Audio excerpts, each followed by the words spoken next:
Welcome back to live stream. As always, Wednesday at 9 o'clock Spanish time. I go live and answer any questions you guys have about film photography or cameras or gear, whatever you want. I'll try to do my best to help you out. I'm going to start with Chamonix F1. A friend on Facebook was asking me, he didn't understand how the back worked. Sorry for the reflections, as I have these little LED lights that give a lot of light, so it might be hard to see the ground glass on the video, but I just want to show you guys how to attach a graph lock back. If you guys are not familiar with 4x5, there's an international film back which basically accepts film holders like these. This is a 4x5 from Fidelity, and all you have to do is open the back here. Sorry, it's just hard to keep it all in hands and see what I'm doing in video. You open the back here and you slide your film holder all the way in, okay? So you can see film holder halfway inserted, and then when you go all the way in, it clicks. Always make sure you see the film holder on the other side, because I've shot before with the film holder not all the way in, so like you think it was in, and light is going to go through here and expose your film and screw your shot. So that's for normal film holders, okay? Some medium format backs will slide in here, just like this did. For example, the CNR Zoom, which is a multi format. It can do 645, 6x6, 6.7, 6.9, 6.12. Or, for example, if you have a normal film back like the Graphics film backs or the Horseman film backs and stuff like that for 4x5, what you do is you take these off. So you take off the spring back and you have a graph lock. Graph lock is, I'm not wrong, is a system that got invented, I think, by Graphics, maybe because of the name. But on the Chamonix, you have to lift the two tabs on the back. It's easier said than done, you see. Okay, so I took these two little springs and the glass comes off. It's just the glass here. You set this on a safe side and you have the back. So this back has the black paint and it has the little ridge on this side, which is basically the T-lock for the film holders, which the T-lock for the film holders is here. And as this would set in there and the spring back would keep it down, what you do is, instead of using film holder, you use, for example, a 6x12 from Horseman, and these are basically like a 4x5 back. So it has the little ridge here and the 6x12 cutout. What you do is you basically set this against the graph lock, and then you use these little wheels here to lock it down. You can see there, one lock, two locks, and the bottom same thing. You do one lock and two locks. So that means, you see, now the back doesn't come off. If you check through the front, you probably see a little metal plate inside, and that means this is a graph lock back. This is a graph lock film holder with roll film, and that is the Chamonix attached to it. So you can use this for 6x6, 6x7, 645. You can use it for 6x12. There's even like a Shenhao Daiyi Chinese film holder that's 6x17, which actually uses basically, if you look at the camera, 6x12 is pretty much the maximum. So what it does is it extends in little triangle and makes a 6x17 happening on 4x5, which is kind of almost impossible, but it can be done. So yeah, hi Yashika, nice to see you here. So yeah, that's what I wanted to answer about the Chamonix 4x5. Same thing, now that you want to remove it, you take off the locks on the back.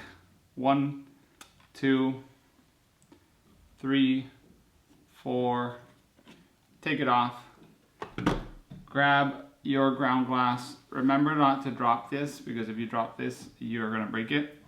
And the ground glass on the Chamonix is pretty easy. You just have to push it down, and now it's there.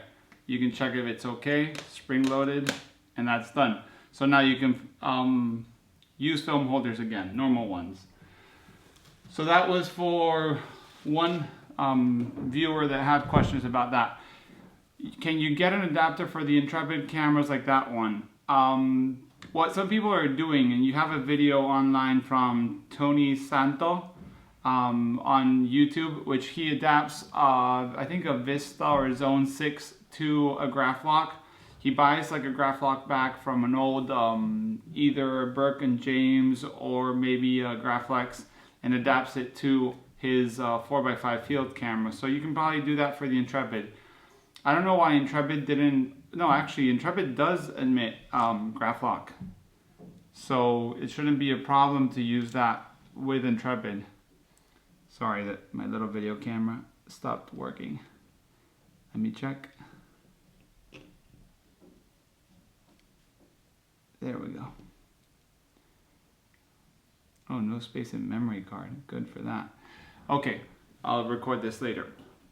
So what you can do is basically use the Graflock backs on the Intrepid. It does work. So I've seen it on the video. I was checking out Intrepid cameras. They have a little video display on their website, and it can be done. What it can't be done is without an adapter on the Ghibellini. I think Ghibellini has to use Intrepid has the rubber bands, but it does have like two locks that come down and press against your film holder. So it basically will lock and make it hold against the back. So yeah, that can be used.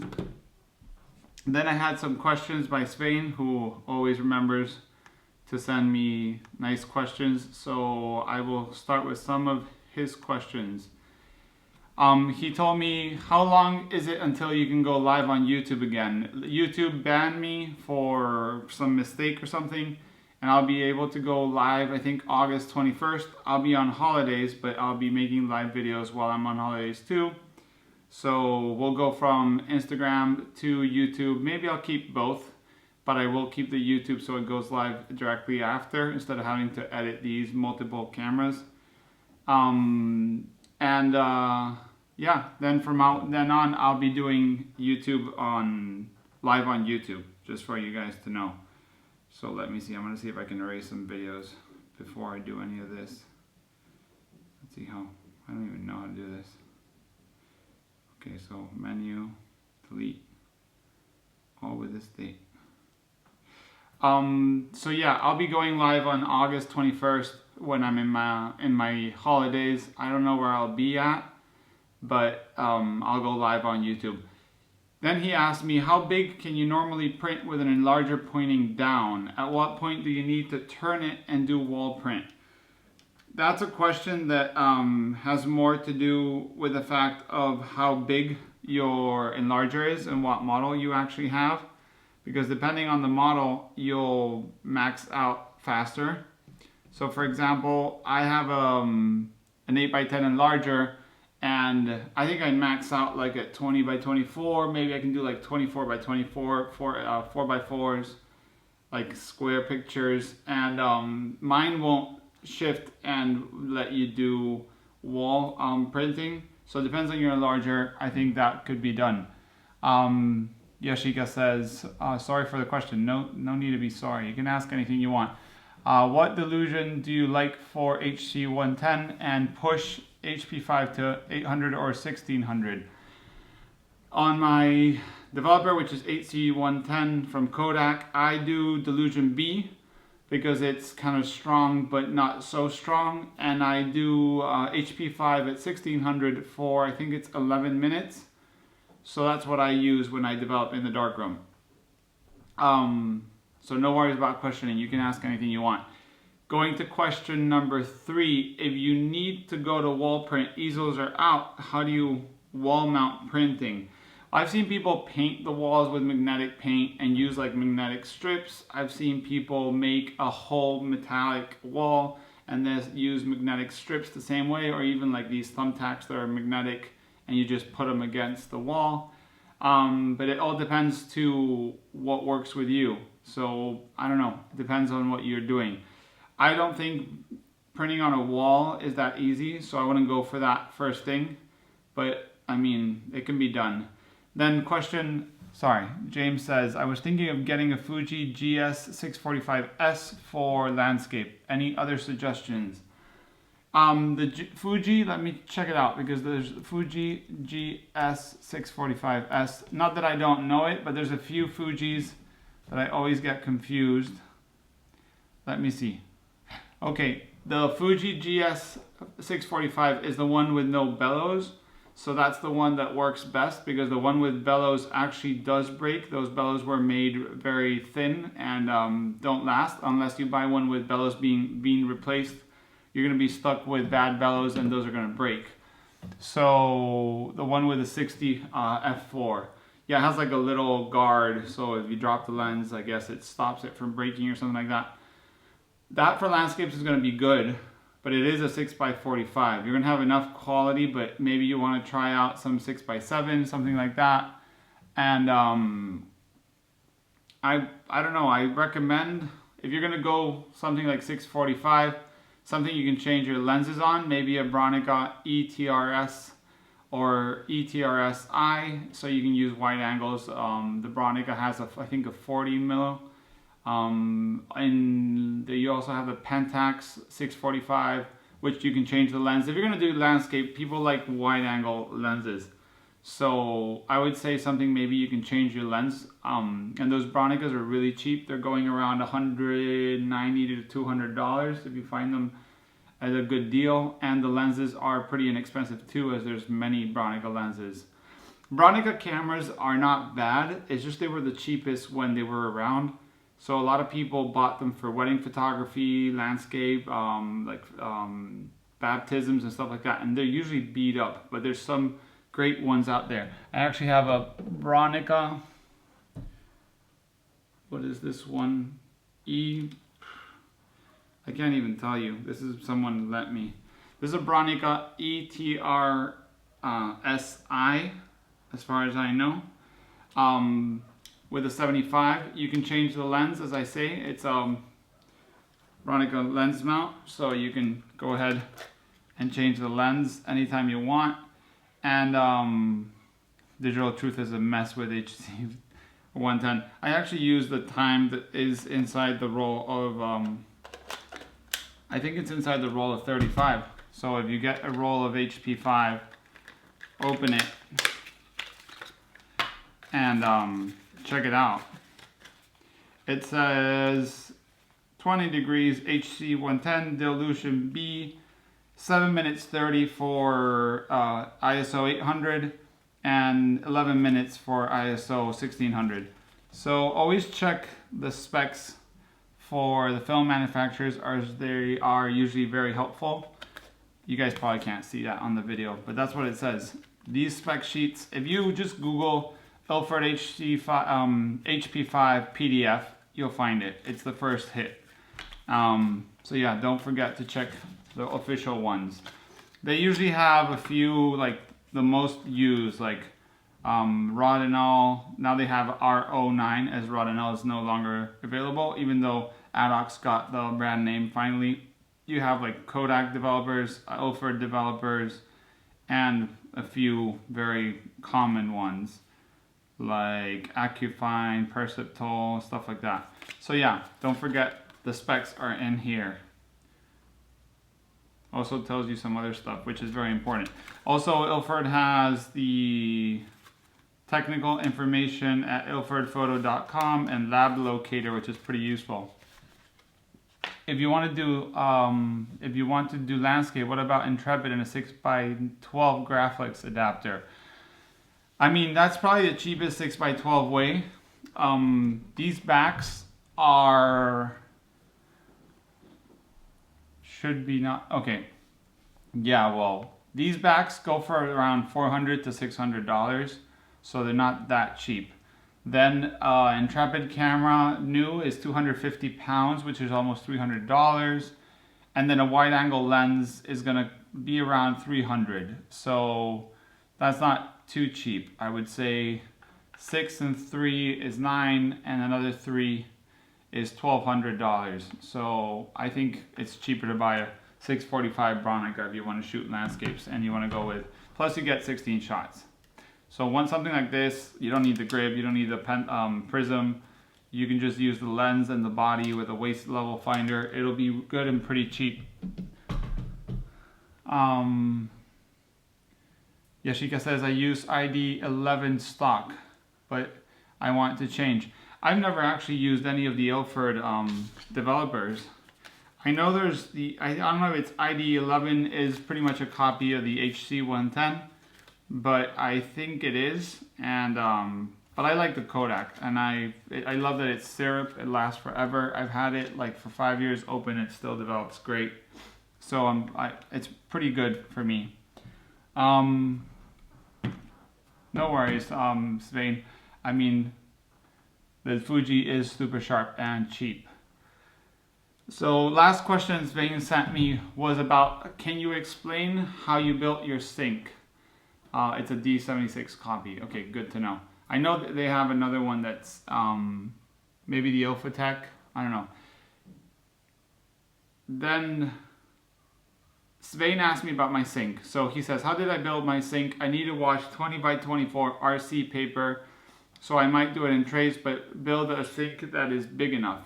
So I'm gonna have to build my sink again in my darkroom, and this time I might document it on a video, just so you guys see how messy and how easy it was. I used plywood, like marine plywood, the one that uses phenolic glue. Glue made, I don't know if it's phenolic is the word, but in Spanish it's fenólico, is a glue that won't dissolve in water. So even if I didn't varnish it or paint it, it wouldn't go through. And using plywood means you have one ply this way, one ply that way, and you know, it keeps on going. Pretty thick. I use 2 centimeters, 20 millimeter thick, and then I painted it with liquid silicone, as I had want to make sure that it wouldn't leak through maybe the edges or where I screwed it and stuff like that. So that's what I did. I will make a video on how I built my sink. I don't know, before August or in September, because I'm running a little slow in the darkroom. So yeah, August I'm out, so I won't do any videos in the studio. So those were the questions by Svein. Then I also got asked today about the Mamiya RZ, if I recommended it from a family friend, and I actually do recommend it. It's probably my biggest or my favorite camera. Also probably the biggest I have in medium format. But if you don't mind the extra bulk, it's a great camera to carry around. Last Sunday, I had a visit from a friend in the UK that came to shoot a project, and we got the 8x10 out. If you follow me on Instagram, which you probably do because you're watching this live video, I went shooting 8x10 Cinar, and this weekend there's a special, these are some Provia boxes that I have here, I have to shoot. This weekend there's a special party that happens once a year in my hometown, and I'm going to be shooting my remaining stock of Kodak Portra 400. This is the NC version. This expired 2012 and it's getting way too old and I need to shoot it. So I'm going to go load it all and take it on Sunday to shoot. I'm going to try to shoot a video to document a bit of the whole process of how I go and encounter people, shoot them, how I develop and pack, how I move with a big camera like the Cinar. I'll be taking the Cinar P2 and 8x10. I'm taking, I think, around 15 film holders, 3 lenses, tripod, heavy duty tripod, plus video gear and stuff like that. I might have some help from some friends, and because that's a lot to do on your own. And I'll be shooting that on Sunday. So maybe I'll try to keep some live stream or something like that during Sunday, if you guys want to check it out. And then after that, I hope to shoot as soon as I can some Provia 8x10 and make a video on 8x10 slide film, if you guys are interested. I haven't shot much slide in large format, but I'm excited to try it out. So yeah, that's basically what's happening in the next few days. Also found the other day some 4x10 film holders by Lotus. If you guys don't know, Lotus is a camera manufacturer in, I think it's Austria in Europe, and they make really nice large format cameras and film holders. They're still today making them, even though their website looks like it's been abandoned for the last like 10 years. And these are 4x10 film holders that I adapted to use on my 8x10. I made like an 8x10 film holder, but it was hollow inside in the middle. So basically it would take the same space as an 8x10 film holder with a space in the middle. And I would slide this in the middle, expose the 4x10, and then take it out and take the extra film holder. So it was like a hollow film holder so I could adapt 4x10. If you guys don't know, 4x10 is not a standard, but Ilford does cut it once a year. Kodak will cut it anytime if you order the minimum quantity through Can-Ham cameras. And it's a pretty sweet panoramic format. I don't know if it's the same as 6x12, but it's pretty similar. Just in case you guys, just the reflection is terrible. But yeah, I'll be soon shooting some 4x10 and showing you guys. Do I plan on printing them?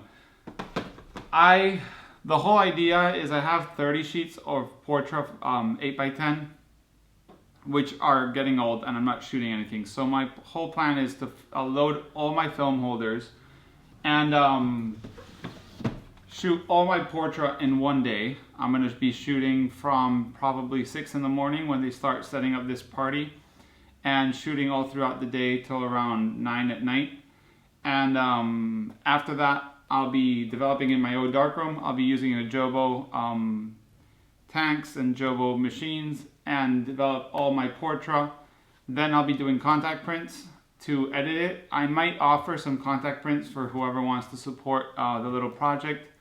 As you know, Portra is not cheap, and I would love to keep on shooting it. So maybe if people want to buy some contacts, I can buy some more and keep on shooting.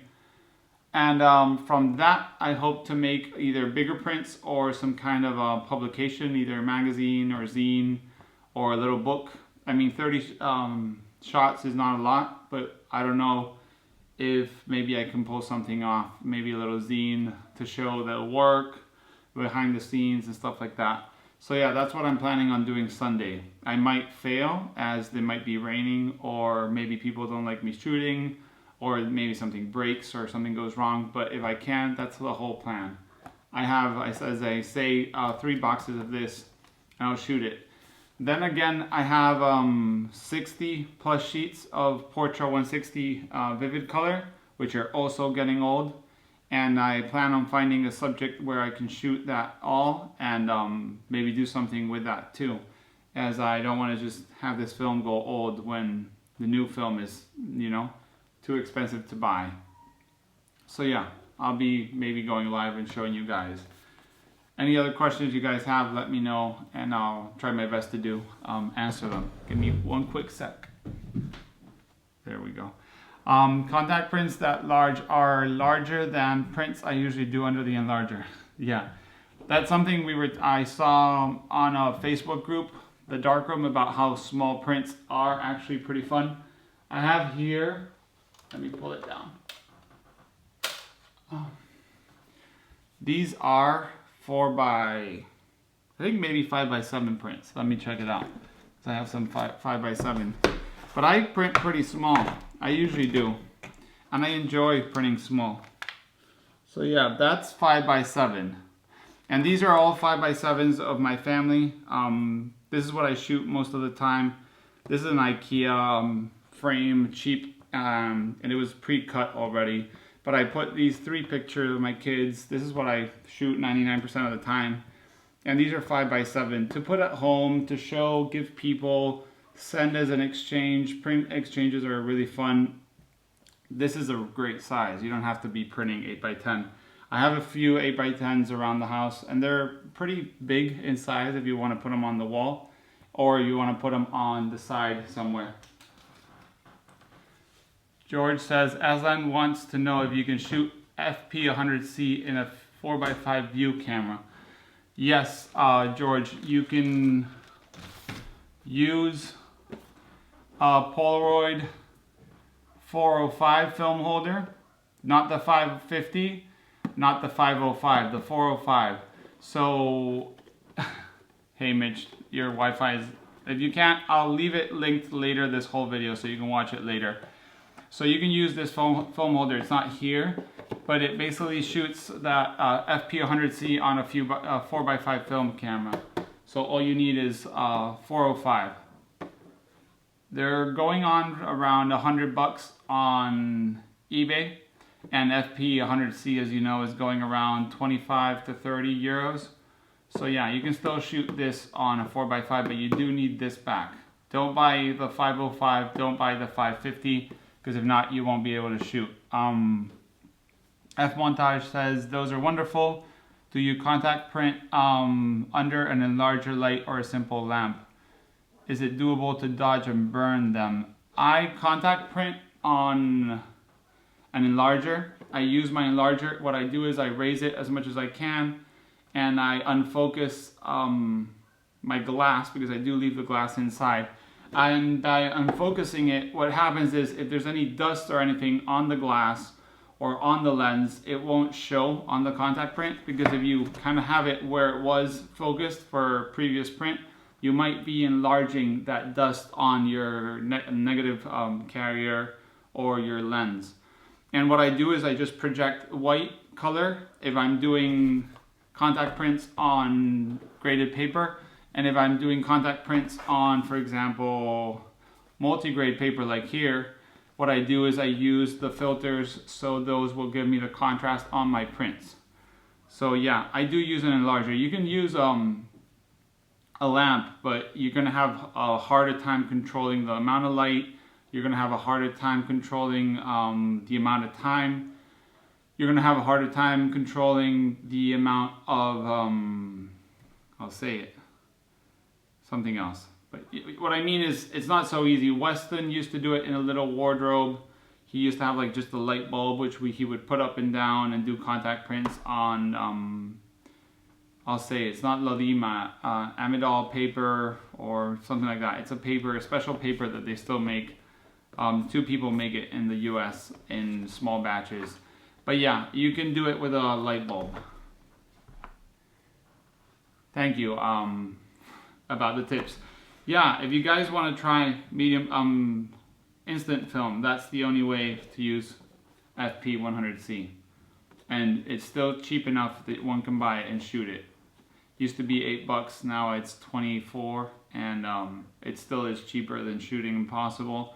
Another thing that I've been finding on Impossible film, and I saw it on someone's story the other day, is that images tend to disappear. So you shoot, you have your print, even though it takes like 45 minutes to see proper colors, and they're still not like the real colors, they're just kind of like almost the same. And if you don't scan it or take a picture of it with your phone, they will end up fading. I don't know if that's being fixed with the new versions, but the ones I have and the ones I saw in someone's story the other day, he just had hundreds of Impossible shots that were just faded. They just turned into a blur. So FP100C is still remaining as the best the best instant film for bigger sizes, and the Instax line, which I'm not a big fan of, but if you guys like Instax, you can also shoot that. You can adapt it for, some people are making adapters for medium format, some people are breaking down Instax mini cameras and just putting some bungee cords against the cameras. I'm waiting to see if they'll maybe produce something that I can put on a 4x5 properly and it'll look decent. But yeah, any other questions you have, ask me and I'll try to help you out. What else has been happening? We shot the Pentax 6x7 the other day. I've been trying to get a second body for some workshops. I'm going to start doing, I've been offered to give workshops at a photography school in Bilbao, and I think I'll be starting in September, so I'm pretty excited about that. And we'll see where that goes. Also, I think some people were curious about Jobo. If you ever have any questions about Jobo, I'll be happy to help. There's a Jobo group now on Facebook which is pretty useful. They've uploaded a ton of information. Let me check it out. Let me see, Jobo. It's called Jobo Film Developing. It's a closed group, opened by Jim Anderson. You have to ask if you want to join, and you have to just answer if you're going to be nice to each other, and if you want to learn something about Jobo. They've opened a tab with archives, and it's actually really stunning to see how much people are supporting each other. And you have all kinds of things. Jobo catalog, you have introduction to process, I'm reading. Introduction to processing, Tetanol E6 instructions, E6 instructions by Jobo, ATL2X, which is the 2500 Auto Lab, CPA, CPP. You have some Pyro developing guidelines, German catalog, and so on.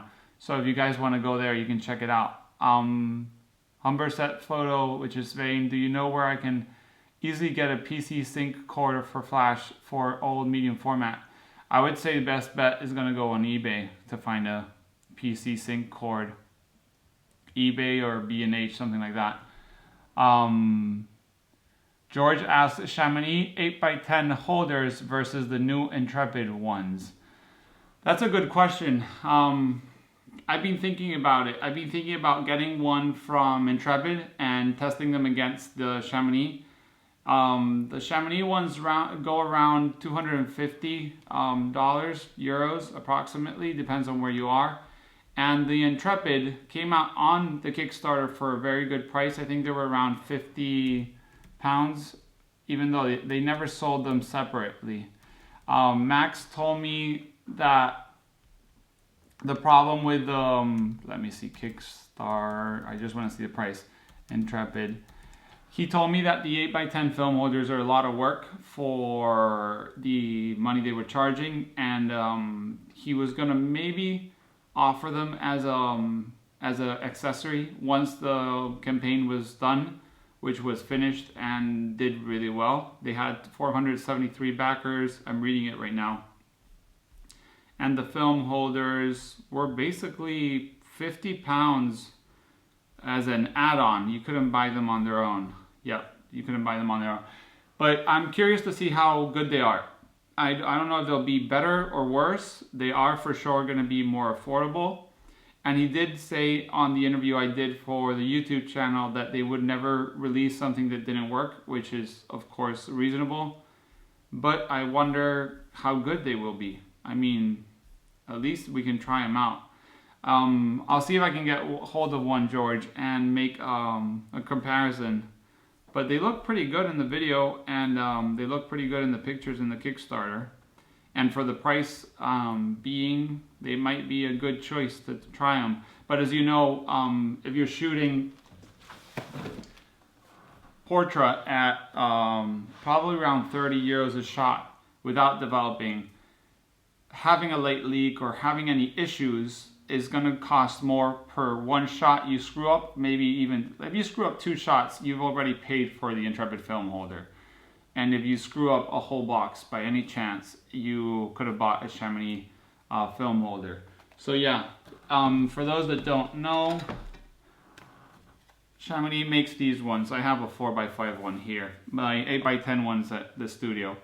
These are the ones by Chamonix. They're made from wood, carbon fiber, and then the tape on the bottom is usually book binding tape. They're really high quality. These are lightweight. I don't know if there's film in here. Yeah, there's film in here. If not, I would open it. But the film, like the dark slides, are actually really sharp and thin. I was changing film the other day, and you got to be careful because you're not going to cut yourself, but it's pretty close to wanting to cut your hand. They don't have tape on the 4x5, but they do have a little white edge to mark what you loaded on the 8x10s. And they come with this little pouch, which is really nice. The 8x10 ones come with a Velcro pouch, similar to this one. So you don't need to buy an extra pouch. You just have it like that in here. So if you want to take a few film holders, you have it here. This is a 5x7 one for a collodion. And this one is, you pull it out this way on the other side has the spring back, so you can release for collodion. Never done collodion, but I have them at home. And so yeah, we'll see we'll see. I basically think the users that bought the Intrepid and the film holders talk either good or bad about their experience with them. 8x10 film holders that are not by Chamonix or Intrepid or Lotus are getting more rare and more expensive. Toyo still makes them, or at least they're still a stock or brand new ones, and they're going up in price all the time. I still got to buy a few before Fidelity closed down, and I have a few brand new ones which I'm using, and then I'm moving to Chamonix 8x10 ones slowly but surely. Spain says, I tried 4x5 Rolly RPX 400 the other day, and the sheets were so thin, almost like normal paper.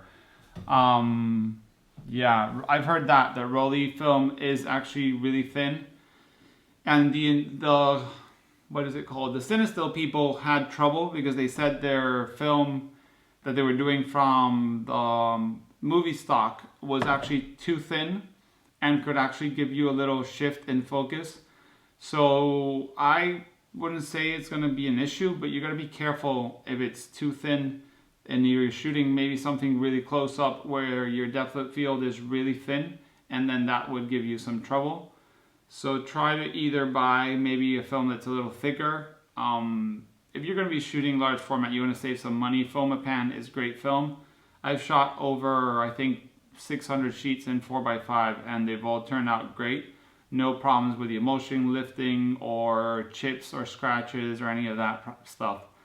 And they come down to maybe approximately €1 a sheet, even less. So it's a great film stock to shoot. F Montage says the same as the 135 from Rolly. I got light leaks because I didn't load it properly. Yeah, that happens. I got a light leak the other day. I inserted my film holder and I didn't check that the bottom had hit the bottom, so it was like that high. I took my shot, which of course was screwed up, but then when I went to pull it out, I guess the dark side didn't go all the way in too, and the flap opened. So I have a bad one in the shots I took this weekend on Fomapan. I was shooting Fomapan 8x10 100. So yeah, any questions you want, and I try to do that. I'll get that film holder from Intrepid and check it out. I'm curious to see how they work, how thick they are, because that's another thing. If you grab the 4x5 film holders, for example, from Fidelity here, and you grab the Chamonix ones, they're a little thicker, but nothing happens to be, like, it doesn't happen to be a problem. I don't know if you guys can see, but they're just a tad thicker. And but the spring back has no problem. It's still the same T-lock. If you check it out, it's the same position. So you're gonna get exactly the same shot and registration. It's just a little thicker on the other side. So your film will be in the same focus plane, but it's just a little bit thicker. And the 8x10 are also a little thicker. Another thing that happens is they tend to warp here. Like, you can squeeze them, especially on the bigger ones. And I've never had light leaks on either 8x10 or 4x5s. And I know someone was concerned. They were like, oh wait, but my film holders are warped. They kind of get like a little warp here, and it looks like the light's gonna go in.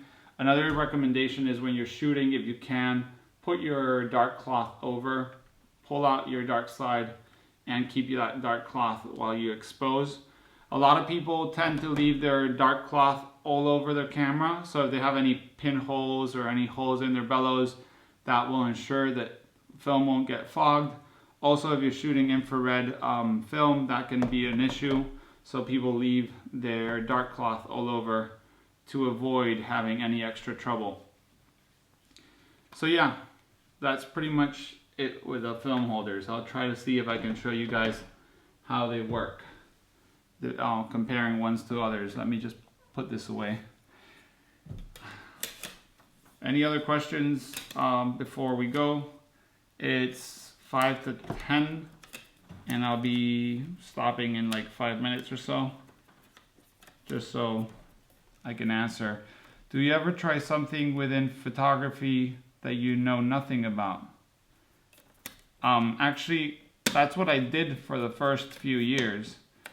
When I got back into photography, I think it was 2007 or so, what I did is I went all through every single thing in photography I thought I was really not good at or I didn't understand, and read everything I could, taught myself how to shoot. For example, flash photography, I had no clue. I read everything about Strobist and the little speed lights. I learned how to read your histogram on digital cameras so you would understand. From there, I shifted to learning how to do it on a light meter properly. Then when I started to film, I didn't know how to develop my own black and white, even though I did it in high school, so I learned all of that.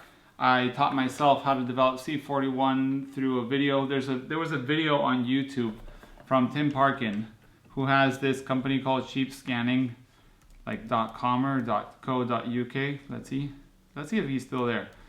And that's what I did. Every single subject I thought I was not good at or had no clue, what I did was push myself to learn. And I think that's the best thing one can do. Even if it's not something you're really that interested in, it just helps you, push whatever you are less confident. That way you won't be scared if you ever have to try it out. Like, I'm not good at portraits, and I push myself to do more portraits. I still want to shoot more. I'm not very good, I think, at portraits in large format because you really have to, talk with your subject. You gotta encounter them, tell them how you want to shoot, how you want them to look and pose, because they have to be really still. And I had no clue about large format, taught me all I could about it. And that just continues every day. Every day I watch maybe 10 to 15 minutes of YouTube about different subjects, read blogs and stuff like that. And that's the way I learned all the stuff I think I've learned. But yeah, it was Jobo developing. It was so... I don't even know if the video's still up. The guy was having tea while he did the video, and it was hilarious. But he helped me learn, and I did Jobo developing. Here it is. Tim Parkin, developing 4x5 film in a Jobo CPE2, part 1. That's probably the best video I ever watched. Helped me start all of this photography of my own kind of stuff. How do you expose large formats? Spot and then zones or something approximate. Same on 135. In large format, if you're shooting negative, color negative, I kind of meter just like the highlights and the shadows, and I decide what I want to keep, even though you can't really blow out highlights on color negative. On large format E6, so slides, I do use a spot meter. I have a Pentax, a digital spot meter, and Sekonic 608 or 60 something, I can't remember the name. And I also do spot metering, and I decide what I want to keep because as you know, slide film won't keep all the details on the shadows and the highlights if there's a big difference. And then in 35, what I do is I meter like the highlights and I meter in the shadows, and then I decide what I'm shooting. I usually meter one time when I get out if it's sunny. And if I go to the shade, I just know it's a few stops less. And if it's very cloudy and even, I meter one time and I just keep on shooting. Film has a pretty, I shoot black and white mostly in 135, and film has a pretty good, tolerance for up and down a little bit. Svein says, do you ever done still life or product with film? I actually did some still life or product, even though it wasn't really any product, on Sunday. So I'll develop that. I was using my large format camera, and if you go on my Instagram, it's the picture where there's some hay behind. And I had the camera looking down on a table. There was some cups and stuff, and I had to use the movements to kind of focus everything because it was pretty close. And it was basically not parallel to the film.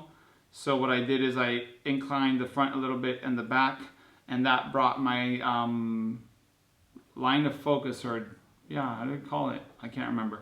basically the focus was within the table, and that way I just stopped down the lens a few stops and that should have worked.